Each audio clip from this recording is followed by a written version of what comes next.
Okay, ni wakati mwingine tena, ni yule tena Maziku tena. Bwana, nikiwa leo ndani ya Chanika Zingiziwa, jiji la Ilala, Dar es Salaam, na kuletea banda hili hapa. Kama unavyoona, banda lina uwanja mkubwa sana. Kiwanja chake kina ukubwa square mita 400. Huduma zote za kijamii zinapatikana. Banda lipo kwenye mtaa kama unavyoona, banda hili hapa ili au sio bwana, mtaa hapa unaingia na usafiri mpaka hapa. Yaani hapa ukiwa na usafiri wako kutoka Chanika mwisho unakuja mpaka hapa. Umeona bwana? Mwenyewe anataka milioni 10 tu. Mazungumzo yapo. Hii ni biashara. Banda lina vyumba viwili vya kulala na sebule.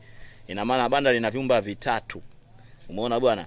Banda lina umeme kama unavyoona. Yani hapo ni finishing tu. Kwa wale wenye kuhitaji mabanda, banda hilo hapo lina umeme, mwenye anataka milioni 10, mazungumzo yapo. Karibu ujipatie, swala kulikosa liko Chanika Zingiziwa, jiji la Ilala, Dar es Salaam. Kutoka stendi na hapa ni mwendo wa dakika 3 tu. Watu wote mnakaribishwa.